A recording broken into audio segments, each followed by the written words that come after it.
Qalu subhanaka la ilma lana illa ma 'allamtana innaka antal 'alimul hakim. Wa la hawla wa la quwwata illa billahil 'aliyyil 'azim. Kunci kita begini. Muslimin dan muslimat rahmatullahi wa barakatuh. Ada apa? Alhamdulillah. Pertamanya adalah sama-sama kita bersyukur kepada Allah Subhanahu wa taala yang memberi kelapangan masa kepada kita pada malam ini. Bersama-sama kita makmurkan rumah Allah, menghidupkan masa-masa yang terluang antara maghrib dan isya ini dengan kuliah ilmu insya-Allah.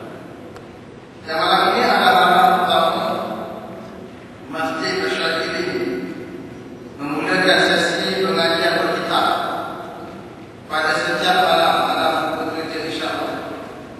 Dan dimulakan dengan malam ini hari Isnin malam Selasa. Saya diberi tanggungjawab untuk membicarakan tentang fiqh hadis, fiqh dan apa istimbah daripada hadis Nabi sallallahu alaihi wasallam dengan menggunakan satu buku yang masyhur bertajuk atau bernama Bulughul Maram karangan Al-Imam Ibnu Hajar Al-Asqalani.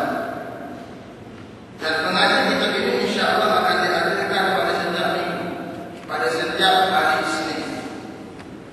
Dan pengajian ini juga pengajian kita berdasarkan kitab tadi dan urayan pada ini akan saya sediakan berdasarkan nota-nota yang saya akan ajarkan pada tiap-tiap minggu insya-Allah. Dan pada malam ini pun saya ajarkan kepada kertas untuk syarah kepada hadis yang pertama daripada kitab Bulughul Maram. Dan untuk minggu-minggu seterusnya akan saya sediakan lagi bila dapat kita sediakan satu buku yang boleh menjadi rujukan kepada kita semua insya-Allah. Dan untuk maklumat tuan-tuan, kitab Bulughul Maram ada yang diterjemahkan. Bulughul Maram adalah kitab-kitab hadis atau kitab hadis berkaitan dengan hukum hakam fiqh. Dan ada yang diterjemahkan oleh antaranya kami di Jabatan Agama Islam, Jabatan Umat Islam Malaysia. Ada membuat terjemahan bagi beberapa juzuk dan kami dapatkan, dan juga ada terjemahan dalam bahasa Indonesia insya-Allah. Kitab yang kita lakukan adalah Bulughul Maram karangan seorang ulama terkenal bernama Al-Imam Ibnu Hajar Al-Asqalani. Bulugh maknanya mencapai atau pencapaian. Al-Maram dengan maksud al-maktub yang dikehendaki. Berarti maksud dari kitab yang kita pakai pencapaian terhadap maksud yang kita kehendaki.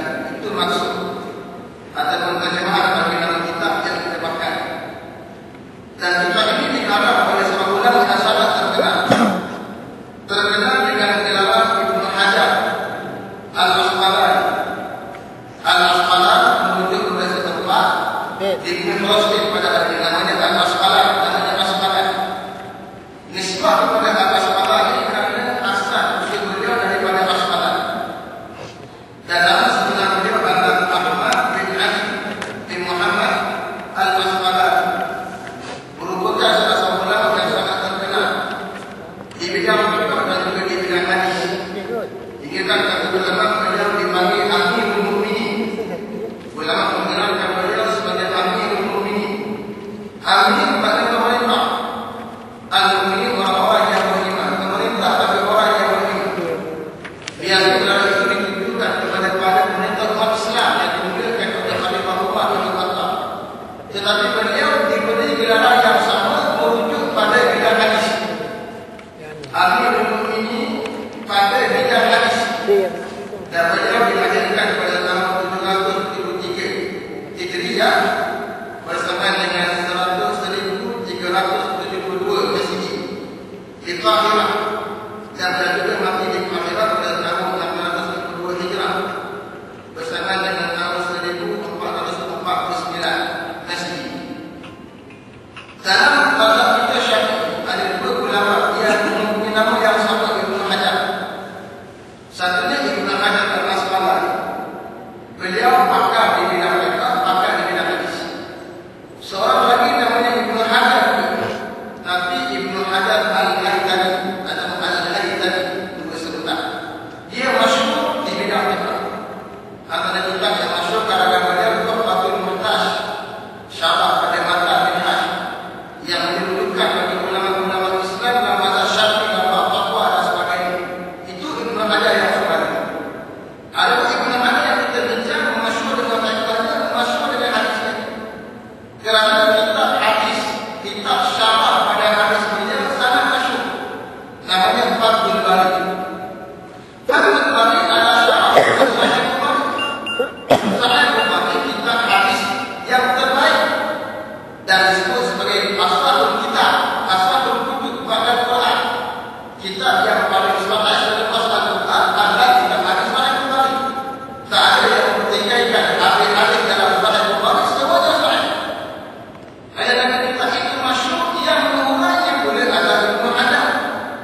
Mereka yang baca hadis-hadis pada itu akan merujuk syarah beliau, syarah Ibnu Hajar.